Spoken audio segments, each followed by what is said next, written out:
Hi everyone. ഇന്ന് നമ്മൾ ഇംഗ്ലീഷിലെ വൊക്കാബുലറി എന്ന സെഷനിലെ വൺ വേർഡ് സബ്സ്റ്റിറ്റ്യൂഷൻ എന്ന ടോപ്പിക്കാണ് ഡിസ്കസ് ചെയ്യാൻ പോകുന്നത്.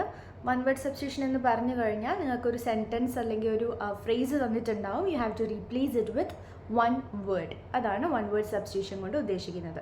അപ്പോൾ ഇനി വരുന്ന സ്ലൈഡുകളിൽ നമുക്ക് ഒരുപാട് ക്വസ്റ്റ്യൻസ് നമ്മൾ ഡിസ്കസ് ചെയ്യും. ക്വസ്റ്റ്യൻസിൻ്റെ ഫോമാറ്റ് ഞാൻ നേരത്തെ പറഞ്ഞ പോലെ ഒരു സെൻറ്റൻസ് അല്ലെങ്കിൽ ഫ്രേസ് തന്നിട്ടുണ്ടാവും. You will have 4 alternatives. അതിൽ നിന്ന് വൺ വേർഡ് ചൂസ് ചെയ്തിട്ട് നിങ്ങൾ ആ തന്നിരിക്കുന്ന ക്വസ്റ്റ്യൻ റീപ്ലേസ് ചെയ്യുക എന്നുള്ളതാണ് നിങ്ങളുടെ ഡ്യൂട്ടി ആയിട്ട് വരുന്നത്. അപ്പോൾ ഈ ഒരു സെഷൻ കഴിയുമ്പോഴത്തേനും നമ്മൾ ഒരുപാട് വാക്കുകളും അതിൻ്റെ മീനിങ്സ് ഒക്കെ ആയിട്ട് പരിചയപ്പെടുന്നുണ്ട്. നിങ്ങളുടെ വൊക്കാബുലറി ഇംപ്രൂവ് ചെയ്യാനും ഈ ഒരു സെഷൻ സഹായിക്കുമെന്ന് ഞാൻ വിശ്വസിക്കുന്നു. So I believe that you will utilize this well. So let's begin. So the question is, a person pretending to be somebody he is not. Option A, magician. B, rogue. C, liar. D, imposter. താൻ അല്ലാത്തൊരാളായിട്ട് ഭാവിക്കുന്ന ഒരാളെ നമ്മൾ എന്ത് വിളിക്കും എന്നാണ് ചോദ്യം വരുന്നത്. And the correct answer is impostor. Okay, അത് ആൾക്കാരെ പറ്റിക്കാൻ വേണ്ടിയിട്ട് താൻ അല്ലാത്തൊരാളായിട്ട് ആൾമാറാട്ടം ചെയ്യുക എന്നൊക്കെ പറയില്ലേ, അങ്ങനെ ചെയ്ത് ആൾക്കാരെ പറ്റിക്കുന്ന ഒരാളെ നമ്മൾ ഇമ്പോസ്റ്റർ എന്ന് നമ്മൾ വിളിക്കും. ഓക്കെ, ഫോർ എക്സാമ്പിൾ നമുക്ക് പറയാം, the man who claim to be a police officer turned out to be an impostor. Police ഉദ്യോഗസ്ഥനാണ് എന്ന് ഭാവിച്ച ഒരാൾ ഇമ്പോസ്റ്റർ ആയിരുന്നു. അതായത് ശരിക്കും അയാൾ പോലീസ് ഓഫീസർ അല്ലായിരുന്നു, അയാളുടെ വേഷം കെട്ടി നടക്കുന്നതായിരുന്നു എന്നാണ് പറയുന്നത്. So that's an example. And magician എന്ന് പറഞ്ഞാൽ നമുക്ക് എല്ലാവർക്കും അറിയാം, മാജിക് ഒക്കെ ചെയ്യുന്നത് അല്ലേ, പെർഫോം ട്രിക്സ് ആൻഡ് ഇല്യൂഷൻ അങ്ങനത്തെ കാര്യങ്ങളൊക്കെ ചെയ്യുന്ന ആളാണ് മെജീഷ്യൻ എന്ന് വിളിക്കുന്നത്. റോഗ് എന്ന് പറയുന്നത് ഡിസോണസ്റ്റ് ആൻഡ് അൺപ്രിൻസിപ്പിൾഡ് പേഴ്സൺ ആണ്. അതായത് തീരെ മോശമായിട്ട് പെരുമാറുന്ന, ഒരു പ്രിൻസിപ്പിൾ ഇല്ലാത്ത, ഒരു കള്ളങ്ങളൊക്കെ പറയുന്ന കൈൻഡ് ഓഫ് ആൾക്കാരെ നമ്മൾ റോഗ് എന്ന് വിളിക്കും. ആൻഡ് ലയർ എന്ന് പറയുന്നത് കള്ളം പറയുന്ന ഒരാളാണ്, person who tells lies. Next question is, a person of good understanding, knowledge and reasoning power. A, expert. B, intellectual. C, snob. D, literate. അപ്പം നന്നായിട്ട് മനസ്സിലാക്കാൻ കഴിവുള്ള, നല്ല അറിവുള്ള, റീസണിങ് പവറൊക്കെ ഉള്ള ഒരാൾ നമ്മൾ എന്ത് വിളിക്കുന്നതാണ് ചോദ്യം വരുന്നത്. And the answer is option B, intellectual. Okay, അത് ആക്ച്വലി ഒരാളുടെ കഴിവാണ്. It's a person's ability. കാര്യങ്ങൾ മനസ്സിലാക്കാനും നല്ല തീരുമാനങ്ങൾ എടുക്കാനും അറിവ് നേടാനും ഒക്കെയുള്ള ഒരാളുടെ എന്താണ്, ഒരു കഴിവാണ് ഇൻ്റലിജൻസ് എന്ന് നമ്മൾ പറയുന്നത്. അപ്പോൾ നല്ല ഇൻ്റലിജൻസ്, നന്നായിട്ട് ഇതൊക്കെ ചെയ്യാൻ പറ്റുന്ന ഒരാളെ നമ്മൾ ഇൻ്റലക്ച്വൽ എന്ന് വിളിക്കും. എക്സ്പേർട്ട് എന്ന് പറയുന്നത് a person who is very knowledgeable about or skilful in A particular area. നമ്മൾ എക്സ്പേർട്ട് എന്ന് വിളിക്കുന്നത് എങ്ങനെയാണ്, ഒരു മേഖലയിൽ, ഇപ്പോൾ അയാൾ ചിത്രം വരയിൽ അയാൾ എക്സ്പേർട്ട് ആണെന്ന് പറയുന്നത്, he's an expert in art എന്ന് പറയുന്നത് ആർട്ട് മേഖലയിൽ അയാൾ എക്സ്പേർട്ട് ആണെന്നുള്ളതാണ്. ഓക്കെ, അപ്പം ആ ഒരു പെർട്ടിക്കുലർ മേഖലയിലാണ് അയാൾ എക്സ്പേർട്ട്. അയാൾ അതിനെ പറ്റിയിട്ട് അയാൾക്ക് നല്ല അറിവും കാര്യങ്ങളൊക്കെ ഉണ്ട്. അപ്പോൾ മൊത്തത്തിൽ നല്ല അറിവും ഇതൊക്കെ ഉള്ള ഒരാളെ നമ്മൾ എക്സ്പേർട്ട് എന്ന് വിളിക്കില്ല. ഓക്കെ, ഒരു പെർട്ടിക്കുലർ മേഖലയിൽ സ്കില്ലുള്ള, അതിനെപ്പറ്റി നല്ല അറിവുള്ള ഒരാളെ നമ്മൾ എക്സ്പേർട്ട് എന്ന് വിളിക്കും. ഇനി സ്നോബ് എന്ന് പറഞ്ഞാൽ A person who respects and likes only people who are of A high social class. Okay, നല്ല പദവിയുള്ള, നല്ല ഹൈ ക്ലാസ് ആയിട്ട് ഉള്ള ആ വിഭാഗത്തിലുള്ള ആൾക്കാരെ മാത്രം ഇഷ്ടപ്പെടുകയും ബാക്കി എല്ലാവരെയും ഒരു മോശമായിട്ട് അല്ലെങ്കിൽ താഴ്ന്നതാണ് എന്നുള്ള രീതിയിൽ കാണുന്ന ആൾക്കാരെ നമ്മൾ സ്നോബ് എന്ന് വിളിക്കും.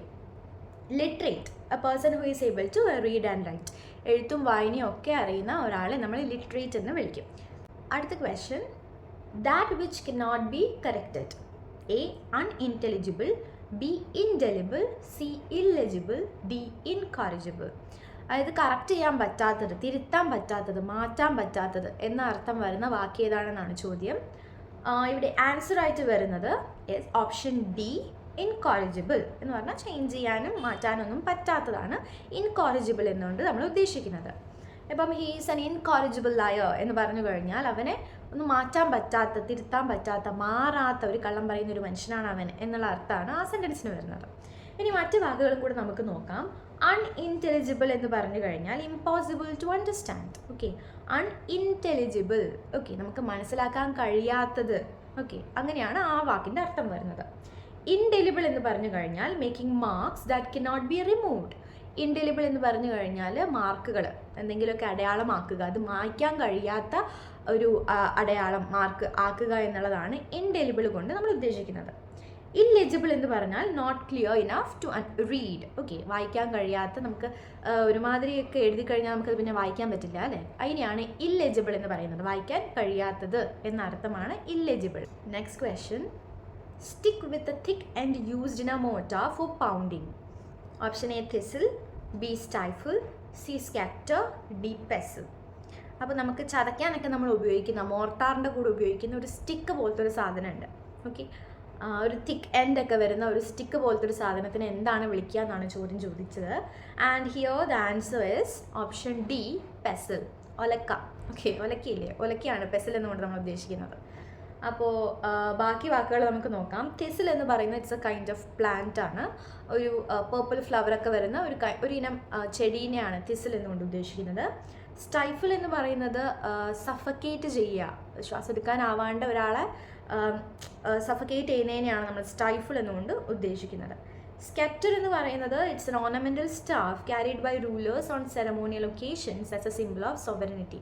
നമ്മുടെ ചെങ്കോലില്ലേ, ചെങ്കോലിനെയാണ് നമ്മൾ സ്കെറ്റർ എന്ന് പറയുന്നത്. Okay, so let's move on to the next question. Leave or remove from a place considered dangerous. Okay, അപകടകരമായ ഒരു സ്ഥലത്തിൽ നിന്ന് പോവുക, ലീവ് ചെയ്യുക എന്നുള്ളതിനെ എന്താണ് നമ്മൾ വിളിക്കുന്നത്? അതിനുള്ള ഒറ്റ വാക്ക് ഏതാണെന്നാണ് ചോദ്യം. A evade, B evacuate, C avoid, D exterminate. So ഇവിടെ ഉത്തരം നമ്മൾ പലപ്പോഴും വാർത്തയിലൊക്കെ കേട്ടിട്ടുള്ള ഒരു വാക്ക് തന്നെയാണ് ഇത്. And answer is evacuate. Okay, the residents were ordered to evacuate the building after the earthquake. അപ്പം എർത്ത് ക്വേക്കിനൊക്കെ ശേഷം അല്ലെങ്കിൽ സുനാമി വരുന്നതിന് മുമ്പ് മുന്നറിയിപ്പൊക്കെ തരുന്നതും അതിനുശേഷം അവിടെയുള്ള നാട്ടുകാരെയൊക്കെ ഇവാക്യുവേറ്റ് ചെയ്യുകയാണ് നമ്മൾ ചെയ്യുന്നത്. ഓക്കെ, അതായത് ഒരു ഡേഞ്ചറസ് ആയിട്ടുള്ളൊരു സ്ഥലത്തിൽ നിന്ന് ആൾക്കാരെ മാറ്റി പാർപ്പിക്കുന്നതിനെയാണ് നമ്മൾ ഇവാക്യുവേറ്റ് ചെയ്യുക എന്ന് പറയുന്നത്. മറ്റു വാക്കുകൾ നമുക്ക് നോക്കാം. ഇവേഡ് എന്ന് പറയുന്നത് ടു സ്ലിപ്പ് അവേ അല്ലെങ്കിൽ to avoid or escape from someone or something. എന്തിനെങ്കിലും ഒഴിവാക്കുക അല്ലെങ്കിൽ അവിടെ നിന്ന് ഒഴിഞ്ഞു മാറുക അല്ലെങ്കിൽ അവിടെ നിന്ന് മുങ്ങുക എന്നൊക്കെ പറയില്ലേ, അത് ഇവേഡ് ചെയ്യുക എന്ന് നമുക്ക് പറയാൻ പറ്റും. അവോയ്ഡ് എന്ന് പറയുന്നത് keep away from or stop one self from doing something, എന്തെങ്കിലും ഒഴിവാക്കുക എന്നുള്ളതാണ് നമ്മൾ അവോയ്ഡ് കൊണ്ട് ഉദ്ദേശിക്കുന്നത്. എക്സ്റ്റെർമിനേറ്റ് എന്ന് പറയുന്നത് ഡിസ്ട്രോയ് കംപ്ലീറ്റ്ലി എന്നുള്ളൊരു അർത്ഥമാണ്. Next question, of the highest quality എന്ന അർത്ഥം വരുന്ന വാക്ക് ഏതാണെന്നാണ് ചോദ്യം. A productive, B reactive, C superlative, D relative. So ഇവിടെ ആൻസർ വരുന്നത് ഓപ്ഷൻ സി സൂപ്പർലേറ്റീവ് ആണ്. നമ്മൾ ഡിഗ്രീസ് ഓഫ് കമ്പാരിസൺ ഇംഗ്ലീഷ് ഗ്രാമറിൽ പഠിച്ചിട്ടുണ്ടെങ്കിൽ നമ്മൾ പഠിച്ചിട്ടുണ്ടാവും ഹയസ്റ്റ് ഫോം ഓഫ് കമ്പാരിസൺ അല്ലെങ്കിൽ ഹയസ്റ്റ് ഡിഗ്രി ഓഫ് കമ്പാരിസൺ എന്ന് പറയുന്നത് സൂപ്പർലേറ്റീവ് ആണ്. സോ ആ ഒരു മീനിങ് തന്നെയാണ് ഇവിടെയും. ഹയസ്റ്റ് ക്വാളിറ്റി അല്ലെങ്കിൽ ഹയസ്റ്റ് ഡിഗ്രി എന്ന് ഉദ്ദേശിക്കുന്ന അർത്ഥം തരുന്ന വാക്ക് സൂപ്പർലേറ്റീവ് എന്നുള്ളതാണ്. മറ്റു വാക്കുകൾ നമുക്ക് നോക്കാം. പ്രൊഡക്റ്റീവ് എന്ന് പറയുന്നത് producing or able to produce large amounts of goods, crops or other commodities. അല്ലേ, ഒരുപാട് എമൗണ്ടിൽ പ്രൊഡ്യൂസ് ചെയ്യാൻ പറ്റുന്ന ആ ഒരു ക്വാളിറ്റീനെയാണ് നമ്മൾ പ്രൊഡക്റ്റീവ് എന്ന് പറയുന്നത്. റിയാക്റ്റീവ് എന്ന് പറയുന്നത് എന്തെങ്കിലും ഒരു സ്റ്റിമുലസ് ഉണ്ടാകുന്ന സമയത്ത് നമ്മളൊരു റെസ്പോൺസ് കാണിക്കുന്നതിനാണ് റിയാക്റ്റീവ്. അല്ലേ, നമ്മൾ പെട്ടെന്ന് റിയാക്ട് ചെയ്യുന്നത് റിയാക്റ്റീവ് ആണ് എന്ന് പറയുന്നത് ആ ഒരു അർത്ഥമാണ് റിയാക്റ്റീവിനുള്ളത്. റിലേറ്റീവ് എന്ന് പറയുന്നത് considered in relation or in proportion to something else, മറ്റൊന്നിനുമായിട്ട് ബന്ധം കാണിക്കുന്ന ഒരു ബന്ധമാണ് റിലേഷൻ എന്നുകൊണ്ട് ഉദ്ദേശിക്കുന്നത്. One who has little faith in human sincerity and goodness. മനുഷ്യത്വം അല്ലെങ്കിൽ നന്മയിലൊന്നും വിശ്വസിക്കാത്ത ഒരാളെ നമ്മൾ എന്താണ് വിളിക്കുന്നതെന്നാണ് ചോദ്യം. Okay, A egoist, B fatalist, C stoic, D cynic. And the answer is cynic. Okay, cynic എന്ന് പറയുന്നത് it's a person who believes that people are only interested in themselves and are not sincere. ആൾക്കാർ ഭയങ്കര സെൽഫിഷാണ്, അവരെ മാത്രമാണ് വിശ്വാസം അല്ലെങ്കിൽ അവർക്ക് വേണ്ടിയിട്ട് മാത്രമാണ് കാര്യങ്ങളൊക്കെ ചെയ്യുന്നത്, അല്ലാണ്ട് മറ്റുള്ള കാര്യത്തിനൊന്നും യാതൊരു സിൻസിയറിറ്റിയും ഇല്ല എന്നുള്ളൊരു ആശയം അങ്ങനെ കൊണ്ട് നടക്കുന്ന ആൾക്കാരെ നമ്മൾ സിനിക് എന്ന് വിളിക്കും. ഓക്കെ, മറ്റ് വാക്കുകൾ നമുക്ക് നോക്കാം. ഈഗോയിസ്റ്റ് എന്ന് പറഞ്ഞു കഴിഞ്ഞാൽ an egoist is a person who believes in egoism or the pursuit of one's own interest and happiness without regard for others. അതായത് സ്വന്തം കാര്യം മാത്രം നോക്കി നടക്കുക, മനുഷ്യത്വത്തിൽ വിശ്വാസമില്ല അങ്ങനൊന്നുമില്ല, പക്ഷെ സ്വന്തം കാര്യം മാത്രം. ഓക്കെ, ഈഗോയിസ്റ്റ് പേഴ്സൺ എന്ന് പറയുന്നത് അങ്ങനത്തെ ഒരു മനുഷ്യനാണ്. മറ്റുള്ളവരെ പറ്റി യാതൊരു ചിന്തയും ഇല്ലാണ്ട് മറ്റുള്ളവരുടെ സന്തോഷവും മറ്റുള്ളവരുടെ കാര്യങ്ങളൊന്നും നോക്കാണ്ട് സ്വന്തം സന്തോഷത്തിന് വേണ്ടി മാത്രം കാര്യങ്ങൾ ചെയ്യുന്ന ആളെ നമ്മൾ ഈഗോയിസ്റ്റ് എന്ന് വിളിക്കും. ഫേറ്റലിസ്റ്റ് എന്ന് പറയുന്നത് the believe that all events are predetermined and therefore inevitable. Fatalist, fate. Okay, ഫേറ്റിൽ വിശ്വസിക്കുന്ന, വിധിയിൽ വിശ്വസിക്കുന്ന ഒരാൾ. അതായത് നമ്മുടെ ലൈഫിൽ നടക്കുന്ന എല്ലാ കാര്യങ്ങളും എഴുതി വെച്ചിട്ടുണ്ട്, അത് നമുക്കൊരിക്കലും മാറ്റാൻ കഴിയില്ല, അതുപോലെ തന്നെയാണ് നടക്കുക. അങ്ങനെ നമുക്ക് ഒരു ദുരന്തം ഉണ്ടായിക്കഴിഞ്ഞാൽ അത് നടക്കേണ്ടതാണ് അല്ലേ, അതങ്ങനെ എൻ്റെ വിധിയാണ് അങ്ങനെ നടക്കാൻ, അങ്ങനെ വിശ്വസിക്കുന്ന ഒരാളെ നമ്മൾ ഫേറ്റലിസ്റ്റ് എന്ന് വിളിക്കും. സ്റ്റോയിക് എന്ന് പറയുന്നത് it's a person who can endure pain or hardship without showing their feelings or complaining. എല്ലാ വേദനകളും സഹിക്കാനും അതിനെപ്പറ്റി യാതൊരു കുറ്റം പറയാണ്ട് എല്ലാം ഒറ്റയ്ക്ക് ഉള്ളിൽ വെച്ച് സഹിക്കാൻ പറ്റുന്ന ഒരാളെ നമ്മൾ സ്റ്റോയിക് എന്ന് വിളിക്കും. വേർഡ്സ് ഇൻസ്ക്രൈബ്ഡ് ഓൺ ടൂംസ്, നമ്മൾ ശവകുടീരങ്ങളിൽ ശവക്കല്ലറകളിലൊക്കെ നമ്മൾ എഴുതിയിട്ട് കാണാറുണ്ടല്ലോ, അതിനെ എന്താണ് വിളിക്കുക എന്നാണ് ചോദ്യം. A epitome, B epistle, C epilogue, D epitaph. ഇതിൽ ഉത്തരമായിട്ട് വരുന്നത് ഓപ്ഷൻ ഡി എപ്പിറ്റാഫ് ആണ്. ഓക്കെ, എപ്പിറ്റോം എന്ന് പറയുന്നത് the typical or highest example of a stated quality as shown by a particular person or thing. ഇപ്പം നമ്മളൊരാളെ കണ്ടിട്ട് ആത്മാർത്ഥതയുടെ നിറകുടമാണ് അയാൾ എന്ന് പറയത്തില്ലേ, അത് തന്നെയാണ് എപ്പിറ്റോം കൊണ്ട് ഉദ്ദേശിക്കുന്നത്. അതായത് എന്തെങ്കിലും ഒരു ക്വാളിറ്റീൻ്റെ ഹയസ്റ്റ് ഫോമാണ് ഒരു വ്യക്തി അല്ലെങ്കിൽ ഒരു സാധനം എന്ന് പറയുന്നത്, അതിനെയാണ് എപ്പിറ്റോം എന്നുകൊണ്ട് ഉദ്ദേശിക്കുന്നത്.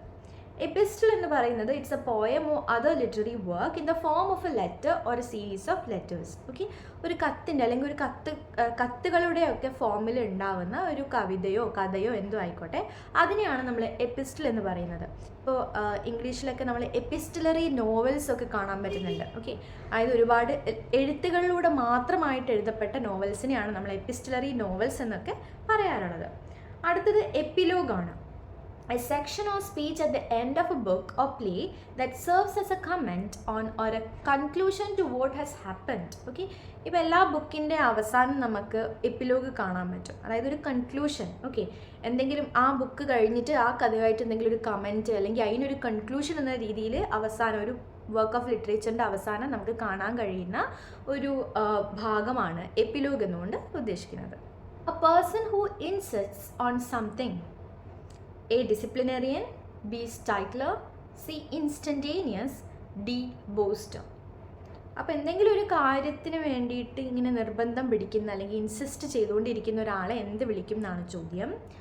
And the answer is option B stickler. Okay, A person who insist on A certain quality or type of behaviour. എന്തെങ്കിലുമൊക്കെ വേണം, ഈ രീതിയിൽ വേണം ബിഹേവ് ചെയ്യാൻ വേണ്ടിയിട്ട്, അല്ലെങ്കിൽ ഈ രീതിയിൽ വേണം ചെയ്യാൻ എന്നുള്ള രീതിയിൽ എന്താണ് നിർബന്ധം പിടിക്കുന്ന ഒരാളെ നമ്മൾ സ്റ്റിക്ലർ എന്ന് വിളിക്കും. ഡിസിപ്ലിനേറിയൻ എന്നുകൊണ്ട് ഉദ്ദേശിക്കുന്നത് ഡിസിപ്ലിൻ ഫോളോ ചെയ്യുന്ന അല്ലെങ്കിൽ ഡിസിപ്ലിൻ ആയിട്ടുള്ള ജീവിതം നയിക്കുന്ന, മറ്റുള്ളവരെ ഡിസിപ്ലിൻ ഫോളോ ചെയ്യിപ്പിക്കാൻ വേണ്ടിയിട്ട് അല്ലെങ്കിൽ ഒരു ഓർഡർ കൊണ്ടുവരുന്ന ഒരാളെ നമ്മൾ ഡിസിപ്ലിനേറിയൻ എന്ന് വിളിക്കും. ഇൻസ്റ്റൻറ്റേനിയസ് എന്ന് പറയുന്നത് എന്തെങ്കിലും സഡൻ ഒക്കറൻസിനെ നമ്മൾ ഇൻസ്റ്റൻറ്റേനിയസ് എന്ന് പറയും അല്ലേ. ഒക്കറിങ് ഓർ ഡൺ ഇൻസ്റ്റൻ്റ്ലി, ആ സമയത്തിന് പെട്ടെന്ന് നടക്കുന്നതിനെയാണ് നമ്മൾ ഇൻസ്റ്റൻറ്റേനിയസ് എന്നുകൊണ്ട് ഉദ്ദേശിക്കുന്നത്. ബോസ്റ്റർ എന്നുകൊണ്ട് ഉദ്ദേശിക്കുന്നത് to praise oneself extravagantly in speech. Okay, സ്വന്തം കാര്യത്തിനെ പറ്റി അല്ലെങ്കിൽ സ്വയം പൊക്കി പറയുക അല്ലെങ്കിൽ ഭയങ്കര അഭിമാനം കൊണ്ട് നടക്കുന്ന ഒരാളെ, പൊങ്ങച്ചം പറയുന്ന ഒരാളെ നമ്മൾ ബോസ്റ്റർ എന്ന് വിളിക്കും. One who lives and works for the welfare of others. മറ്റുള്ളവർക്ക് വേണ്ടിയിട്ട് ജീവിക്കുന്നതും കാര്യങ്ങളൊക്കെ ചെയ്യുന്ന ഒരാളെ നമ്മൾ എന്ത് വിളിക്കും എന്നാണ് ചോദ്യം. A amateur, B ambassador, C altruist, D ambidextrous. ഇവിടെ ഉത്തരം വരുന്നത് ഓപ്ഷൻ സി ആൾട്രുയിസ്റ്റ് ആണ്. അമച്വർ എന്ന് പറയുന്നത് lacking professional skill or expertise. ഇപ്പം തുടക്കക്കാരനെ നമ്മൾ അമച്വർ എന്നാണ് പറയുക. അധികം വേണ്ട സ്കിൽസ്, പ്രൊഫഷണൽ സ്കിൽസ് ഒന്നുമില്ല, എക്സ്പീരിയൻസ് ഒന്നുമില്ല, തുടങ്ങുന്നതേ ഉള്ളൂ, ഫ്രഷറാണ്, അയാളെയാണ് നമ്മൾ അമച്വർ എന്ന് വിളിക്കുന്നത്. അംബാസഡർ എന്ന് പറയുന്നത് diplomatic representative of one country in another country. അതായത് നമുക്കറിയാം നമ്മളുടെ രാജ്യത്തൊക്കെ അംബാസഡേഴ്സ് ഉണ്ട്. അതായത് ഒരു കൺട്രീനെ റെപ്രസെൻറ്റ് ചെയ്ത് മറ്റൊരു കൺട്രിയിൽ വർക്ക് ചെയ്യുന്ന ഒരു ഡിപ്ലോമാറ്റിനെയാണ് നമ്മൾ അംബാസഡർ എന്ന് പറയുന്നത്. ഓക്കെ, ആംബിഡെക്സ്ട്രസ് എന്നുകൊണ്ട് ഉദ്ദേശിക്കുന്നത് person who is able to use the right and left hands equally well. റൈറ്റും ലെഫ്റ്റ് ഹാൻഡും ഓക്കെ, കൈകളൊക്കെ ഒരേപോലെ നന്നായിട്ട് ഉപയോഗിക്കാൻ കഴിയുന്ന ഒരാളെ നമ്മൾ ആംബിഡെക്സ്ട്രസ് എന്ന്. Delusion of suffering from a disease. എനിക്കെന്തോ രോഗം ഉണ്ട് എന്നുള്ള ചിന്തയിൽ ആ ഒരു തോന്നൽ കാരണം സഫർ ചെയ്യുന്ന വ്യക്തികളെ നമ്മൾ എന്ത് വിളിക്കും എന്നാണ് ചോദ്യം. ശരിക്കും അങ്ങനത്തെ രോഗമൊന്നും ഉണ്ടാവില്ല, പക്ഷെ എനിക്കെന്തോ രോഗം ഉണ്ട് എന്നുള്ള കാര്യത്തിൽ വിചാരിച്ച് അതൊരു കൈൻഡ് ഓഫ് മെൻ്റൽ ഡിസോർഡർ ആണ് അല്ലേ.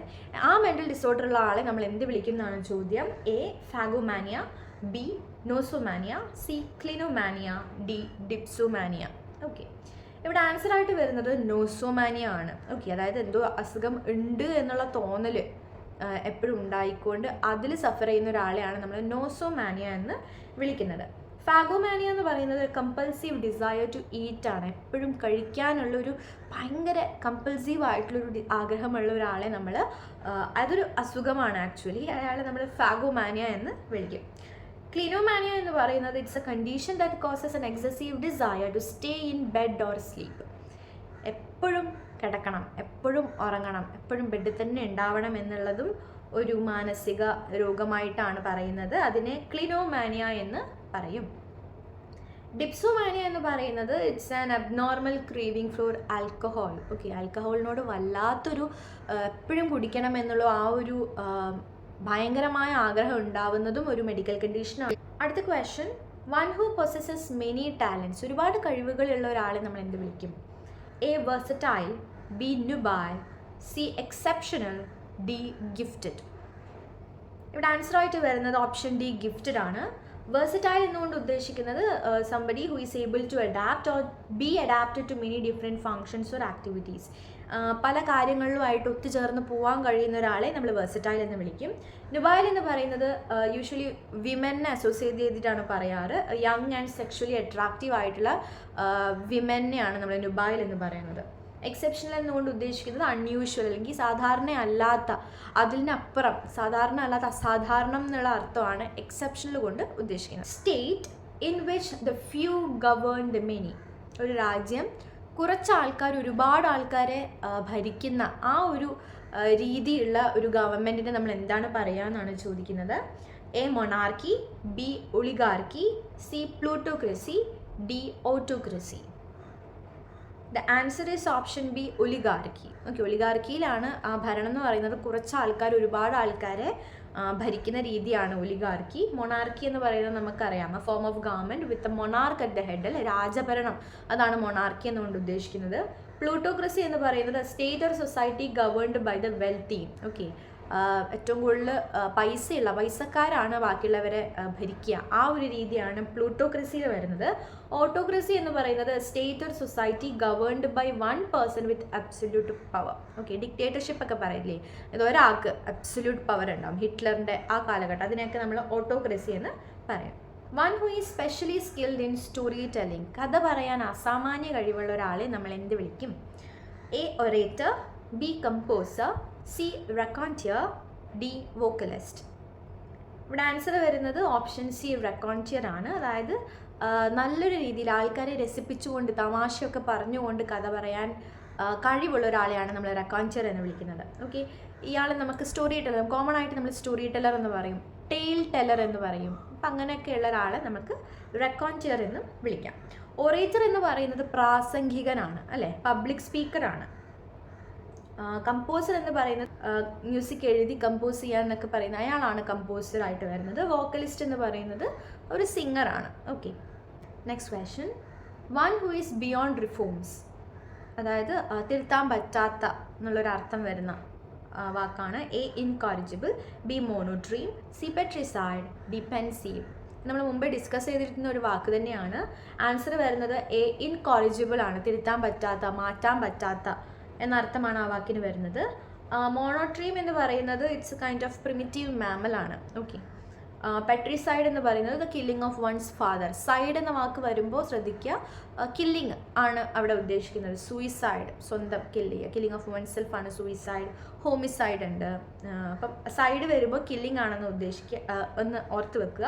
പെട്രിസൈഡ് എന്ന് പറയുന്നത് സ്വന്തം അച്ഛനെ കൊല്ലുന്ന എന്നുള്ള അർത്ഥമാണ് വരുന്നത്. പെൻസീവ് എന്ന് പറയുന്നത് engaged involving or reflecting deep or serious thought. കാര്യമായ ചിന്തയിൽ അഗാധമായി ചിന്തിക്കുക എന്നുള്ളൊരു അർത്ഥമൊക്കെയാണ് പെൻസീവ് എന്ന വാക്കുകൊണ്ട് ഉദ്ദേശിക്കുന്നത്. Next question, a prima facie case is such. Prima facie എന്ന് പറയുന്ന ഒരു ഫ്രേസാണ് ആക്ച്വലി ഇംഗ്ലീഷിൽ ഉപയോഗിക്കുന്നത്. അങ്ങനത്തെ ഒരു കേസ് എന്ന് പറയുന്നത് എന്താണ് ഉദ്ദേശിക്കുന്നത് എന്നാണ് ചോദ്യം. A as it seems at first sight, B as it turns out to be during the investigation, C as it turns out to be at the end, D as it seems to the court after a number of hearings. അപ്പോൾ ഇംഗ്ലീഷിൽ പ്രിമാ facie എന്നുകൊണ്ട് ഉദ്ദേശിക്കുന്ന at first site എന്നാണ് പറയുന്നത്. Okay, അപ്പോൾ ഇവിടെ answer ആയിട്ട് വരുന്നത് option A as it seems at first site ആണ്. ഓക്കെ, അപ്പോൾ ഇവിടെ ഇതുകൊണ്ട് ഉദ്ദേശിക്കുന്നത് എന്താണെന്ന് വെച്ച് കഴിഞ്ഞാൽ ആദ്യം നമ്മൾ ഫസ്റ്റ് ഇംപ്രഷൻ നമുക്ക് എന്താണ് ഉണ്ടാകുന്നത് അതാണ് കറക്റ്റ്. പിന്നെ അതല്ലാതെ തെളിയിക്കുന്നതൊക്കെ പിന്നീടുള്ള കാര്യം. ഇപ്പോൾ ഒരു കേസ്, ഒരാൾ മരിച്ചു കിടക്കുന്നു, അയാളെ നോക്കി ഓക്കെ ഇത് സൂയിസൈഡ് ആണ് എന്നാണ് ഫസ്റ്റായിട്ട് നമ്മൾ തീരുമാനിക്കുന്നത്. ഓക്കെ, കാണുമ്പോൾ നമുക്ക് ആദ്യം ഇംപ്രഷൻ ഓക്കെ ഇയാൾ സൂയിസൈഡ് ചെയ്തതാണ്.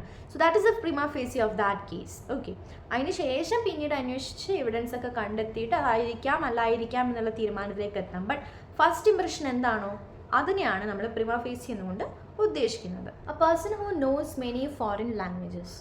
Option A linguist, B grammarian, C polyglot, D bilingual. So ഇവിടെ ഉത്തരം വരുന്നത് ഓപ്ഷൻ സി പോളിഗ്ലോട്ടാണ്. പോളിഗ്ലോട്ടാണ് ഒരുപാട് ഭാഷകൾ അറിയുകയും സംസാരിക്കുകയും ഒക്കെ ചെയ്യുന്ന ഒരാളെ നമ്മൾ പോളിഗ്ലോട്ട് എന്ന് വിളിക്കും.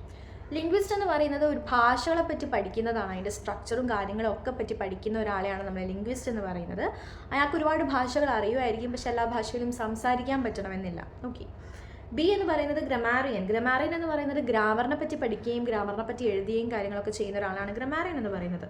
ബൈലിംഗ്വൽ, ബൈ എന്ന് പറയുമ്പോൾ 2, ലിംഗ്വൽ. ഓക്കെ. അപ്പോൾ 2 ഭാഷ സംസാരിക്കുന്ന ആളെയാണ് നമ്മൾ ബൈലിംഗ്വൽ എന്ന് പറയുന്നത്. Brief summary of A book is. ഒരു ബുക്കിൻ്റെ ബ്രീഫ് സമ്മറിനെ നമ്മൾ എന്താണ് പറയുക എന്നാണ് ചോദ്യം. A epitome, B except, C മെമോയർ, D axiom. ഇവിടെ ഉത്തരം വരുന്നത് എപ്പിറ്റമാണ്. ഒരു അബ്സ്ട്രാക്റ്റ് നമ്മൾക്ക് കാണാൻ പറ്റും. ഓക്കെ, അബ്സ്ട്രാക്റ്റ്, അതിനെയാണ് എപ്പിറ്റോം എന്നുകൊണ്ട് ഉദ്ദേശിക്കുന്നത്. എക്സെപ്റ്റ് എന്ന് പറയുന്നത് short extract from a film, broadcast, ഒരു piece of music or writing. എന്തെങ്കിലും ഒരു ആർട്ടിൻ്റെ അല്ലെങ്കിൽ റൈറ്റിങ്ങോ പാട്ടോ എന്തോ ആയിക്കോട്ടെ, അതിൻ്റെ ഒരു ചെറിയൊരു ഭാഗത്തിനെയാണ് എക്സെപ്റ്റ് എന്നുകൊണ്ട് നമ്മൾ ഉദ്ദേശിക്കുന്നത്. മെമ്മോയർ എന്ന് പറയുന്നത് historical account or biography written from personal knowledge. ഒരാൾ സ്വന്തം പേഴ്സണൽ നോളജിൽ പണ്ട് നടന്ന എന്തോ കാര്യങ്ങൾ ഓർത്ത് എഴുതുന്ന ആ ഒരു എഴുത്തിനെയാണ്, ആ ഒരു ഭാഗത്തിനെയാണ് നമ്മൾ മെമ്മോയർ എന്നുകൊണ്ട് ഉദ്ദേശിക്കുന്നത്. ആക്സിയം എന്ന് പറഞ്ഞാൽ ഇറ്റ്സ് എ സ്റ്റേറ്റ്മെൻറ്റ് ഒരു proposition which is regarded as being established, accepted or self evidently true. Okay. അപ്പോൾ എന്തെങ്കിലും ഒരു കാര്യം, ആക്സിയം എന്ന് പറഞ്ഞാൽ എന്തെങ്കിലും ഒരു കാര്യം അത് സത്യമാണ് എന്നുള്ള രീതിയിൽ എസ്റ്റാബ്ലിഷ് ചെയ്യുന്ന, ആക്സെപ്റ്റ് ചെയ്യുന്നതിനെയാണ് നമ്മൾ ആക്സിയം എന്ന് പറയുന്നത്. List of the business or subjects to be consider at a meeting. ഒരു മീറ്റിങ്ങിൽ ചർച്ച ചെയ്യേണ്ടിയിരിക്കുന്ന അല്ലെങ്കിൽ ഡിസ്കസ് ചെയ്യേണ്ട സെറ്റ് ഓഫ് സബ്ജക്ട്സും ടോപ്പിക്സും കാര്യങ്ങളൊക്കെ ഉള്ള ഒരു ലിസ്റ്റിനെ നമ്മൾ എന്താണ് വിളിക്കുക എന്നാണ് ചോദ്യം. A schedule, B time table, C agenda, D plan. ഉത്തരം വരുന്നത് ഓപ്ഷൻ സി അജണ്ട ആണ്. അതായത് ഒരു ലിസ്റ്റ് ഓഫ് സാധനങ്ങൾ ഒരു ഫോർമൽ മീറ്റിങ്ങിൽ ഡിസ്കസ് ചെയ്യണം എന്ന് ഉള്ള രീതിയിൽ നമ്മൾ ലിസ്റ്റ് ചെയ്യപ്പെട്ട ആ ഒരു കാര്യങ്ങളെ നമ്മൾ അജണ്ട എന്ന് പറയും. ഓക്കെ. ഷെഡ്യൂൾ എന്നുകൊണ്ട് ഉദ്ദേശിക്കുന്നത് means A plan for carrying out A process or procedure giving list of intended events and times. ഒരു രീതി ഉണ്ടാവും. ഷെഡ്യൂൾ എന്ന് പറയുന്നത് ഇന്ന സമയത്ത് ഇന്ന നടക്കണം, ഇന്ന സമയത്ത് ഇന്ന കാര്യങ്ങളൊക്കെയാണ് എന്നുള്ള രീതിയിൽ നമ്മൾ എഴുതി വെക്കുന്നതാണ് നമ്മൾ ഷെഡ്യൂൾ എന്ന് പറയും.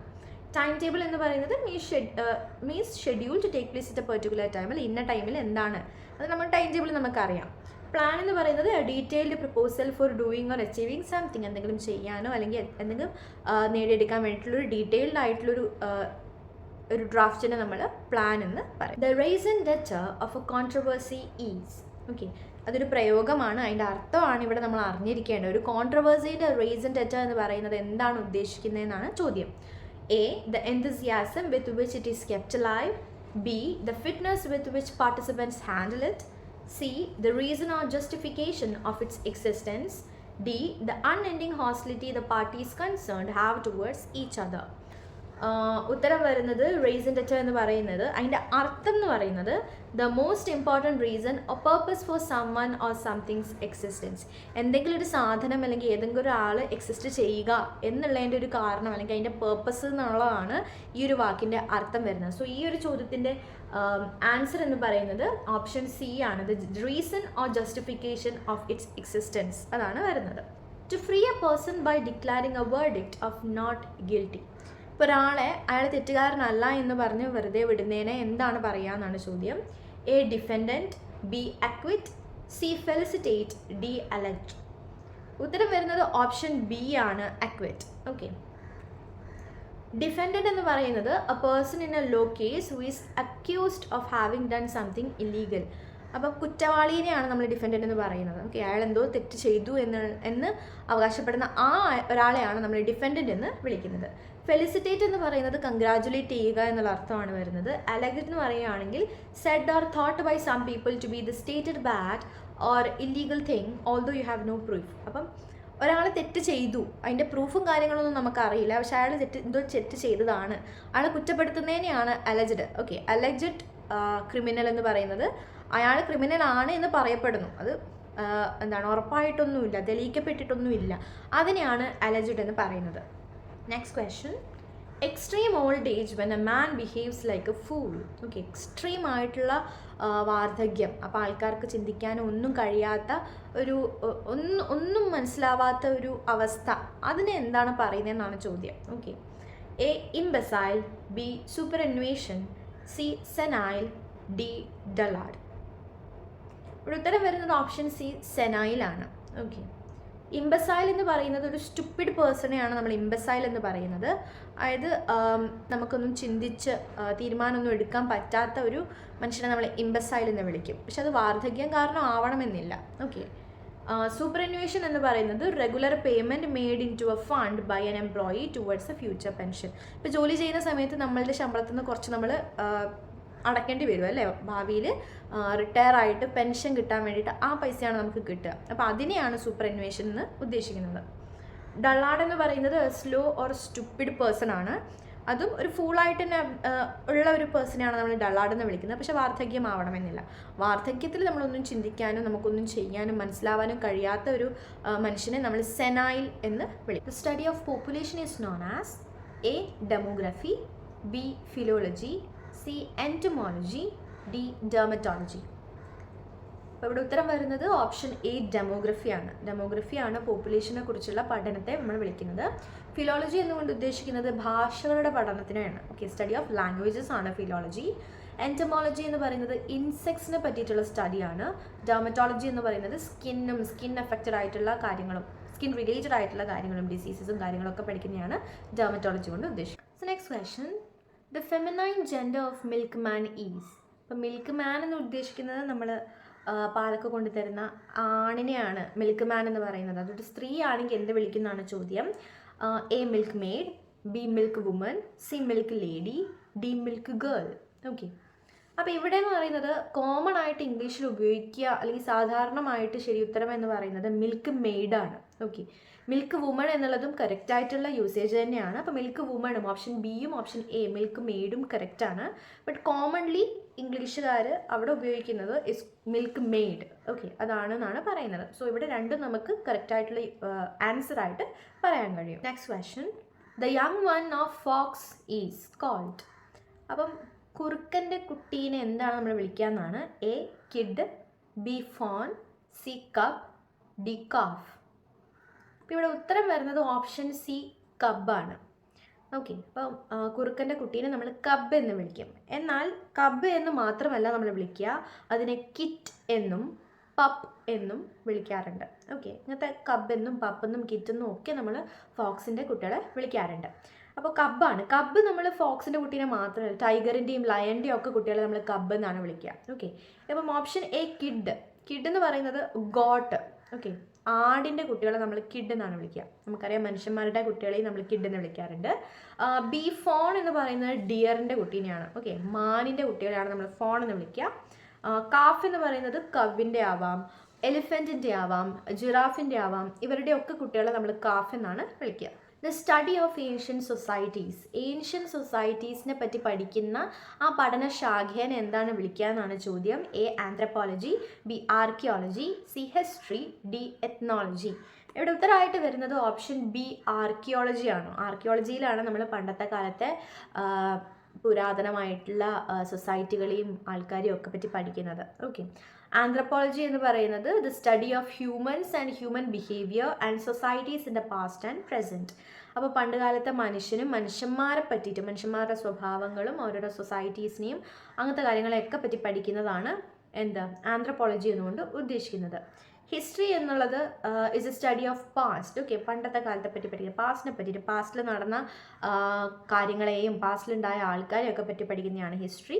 എത്നോളജി എന്ന് പറയുന്നത് study of characteristics of different people and the differences and relationships between them. ഇത് ആന്ത്രപ്പോളജീൻ്റെ ഒരു ബ്രാഞ്ചായിട്ടാണ് എത്നോളജി വരുന്നത്. അതായത് ആൾക്കാരെ പറ്റിയിട്ടും ആൾക്കാർ തമ്മിലുള്ള വ്യത്യാസങ്ങളും അവർ തമ്മിലുള്ള റിലേഷൻഷിപ്പിനെയും ഒക്കെ പറ്റി പഠിക്കുന്ന ഒരു വിഭാഗമാണ് എത്നോളജി എന്ന് പറഞ്ഞ് ഉദ്ദേശിക്കുന്നത്. So the question is a style in which a writer makes a display of his knowledge. അപ്പോൾ ഒരു എഴുത്തുകാരൻ അയാൾക്കുള്ള അറിവ് കാണിക്കാൻ വേണ്ടി എഴുതുന്ന രീതി എന്താണെന്നാണ് ചോദ്യം. A pedantic, B verbose, C pompous, D ornate. So ഇവിടെ ഉത്തരം വരുന്നത് ഓപ്ഷൻ എ പെഡാൻറ്റിക് ആണ്. വെർബോസ് എന്നുകൊണ്ട് ഉദ്ദേശിക്കുന്നത് using or expressed in more words than needed. Okay, അപ്പോൾ ആവശ്യത്തിലും അധികം ഒരുപാട് വാക്കുകളൊക്കെ ഉപയോഗിച്ചുകൊണ്ട് എഴുതുന്ന രീതിയെയാണ് നമ്മൾ വെർബോസ് എന്നുകൊണ്ട് ഉദ്ദേശിക്കുന്നത്. പോംപസ് എന്ന് പറഞ്ഞു കഴിഞ്ഞാൽ affectedly grand, solemn or self important. Okay, അതായത് ആവശ്യമില്ലാണ്ട് എന്താണ് സ്വന്തമായിട്ട് ഞാൻ എന്തോ ആണ് എന്നുള്ള രീതിയിൽ കാണിക്കാൻ വേണ്ടി എഴുതുന്നതിനെ പോംപസ് എന്ന് പറയും. ഓർണേറ്റ് എന്നുകൊണ്ട് ഉദ്ദേശിക്കുന്നത് എലാബറേറ്റ്ലി ഓർ ഹൈലി ഡെക്കറേറ്റഡ്, ഭയങ്കര ആലങ്കാരികമായി എഴുതുന്നതിനെയാണ് ഓർണേറ്റ് എന്ന് പറയുന്നത്. A disease which spreads through air and water, വായുവിലൂടെയും വെള്ളത്തിലൂടെയും ഒക്കെ പകരുന്ന ഒരു അസുഖത്തെ നമ്മൾ എന്ത് വിളിക്കും എന്നാണ് ചോദ്യം. A infectious, B epidemic, C diagnosis, D panacea. അപ്പോൾ ഇതിൽ ഉത്തരം വരുന്നത് ഓപ്ഷൻ എ ഇൻഫെക്ഷ്യസ് ആണ്. ഓക്കെ, നമ്മുടെ എൻവയൺമെൻറ്റിലൂടെ വായു, വെള്ളം, ഫുഡ് ഇതിലൂടെയൊക്കെ പകരുന്ന ഒരു അസുഖത്തെ നമ്മൾ ഇൻഫെക്ഷ്യസ് ഡിസീസ് എന്ന് വിളിക്കും. എപ്പിഡമിക് എന്നുകൊണ്ട് ഉദ്ദേശിക്കുന്നത് A wide spread occurrence of N infectious disease in A community at a particular time.